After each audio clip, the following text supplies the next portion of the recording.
Təzə diyeta çıxıb, adı qaynanadır. Gətirəsən, 2 həftənin içində onu çərrədib arıqladacam. Bu başına gülüm.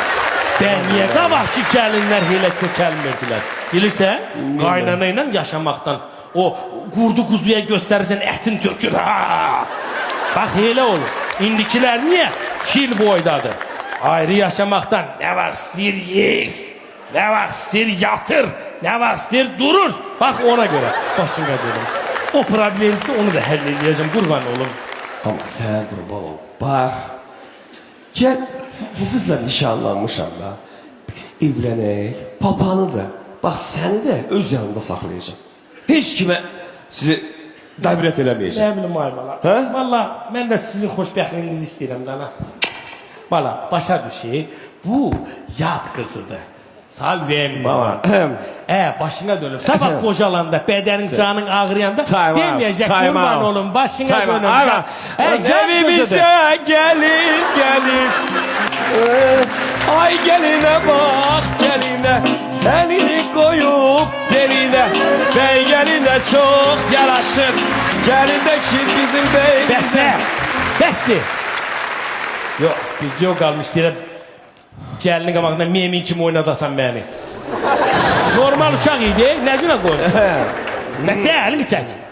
Bu deyil, çay gəldi. Be, çaya bak. Çaya bak. Ha, nədir ki çay? Buradan baxsan, Oğazdan Elarizin keçəli görsəniz. Çay də bu. Ver mən içim, yaş. Çay. Budur mən çay.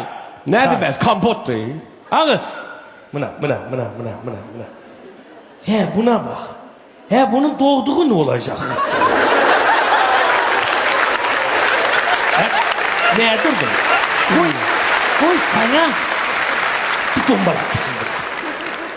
Yok. Koy bir şikabata otur. Başını katından görüm darıkısı. Neye gelip durdun burada? Kese el kolundan danışma. Yeri meyve getir. Benim oğlumun meyve yiyen vaktidir. Həcə göstərirsən. Yerinde dur. Çopalın gelesin. Yeri. Orada da. Neye baksan? Balkonda. Balkonda yer. Ne balkonda neye sürüse asfalta yüzlük mıh gibi gire. Neyle girer de. Az ne olup sana? Az ne olur? Ne olup sana? Ay bana. Önce sen o bacın kızı təriflediyin. Bir dəfə nişanlı qaytarıb. Hep havak. Havuk. Ben manyak değil mi? Hele sen qaytardın da.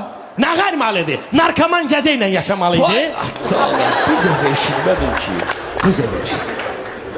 Nişan qaydan kimi deyirlər ya oğlan narkomandır, ya alkaçdır, ya da ki əlindən başına bir iş gəlmir.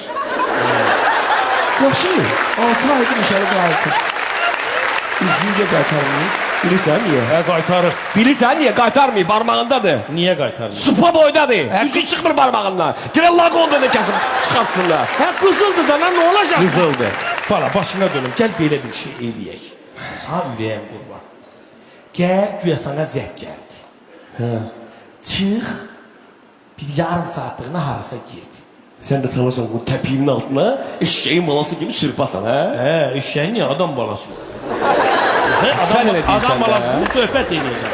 Qürbətdə olan qağayın canına parmağımı da vurmayacağım. Doğrudan. Şivabra ilə vuracağım. Zarafat eləm, zarafat eləm. Qağayın canına zarafat eləm. Qoy mən bununla bir oturum dodaq gəlmədim. Bir söhbət eləm. Görüm kimdir, nədir, məqsədi amalı nədir, səni mi sevir, pulunu mu sevir. Qağayın canından şimdi bax belə tova. Bak bilim ki bu adam balasıdır. Bunun da kaysını kardeşine alır. Evimize gelir. Elinde de meyve gelir. Elindeki yiyin gelir. Hey. Sıraları göre yandırak. Kaydananı şaklandırak. Ebram sen benim kapak atacak. Ay gelin. Bu nedir? Meyve. Gelin sen. Görmürsən o nədir? Görürəm meyvə, kördə öyle. Bu nədir belə? Bu banandır, elə mi? Bu armuddur. Bu almadır. Bu nədir?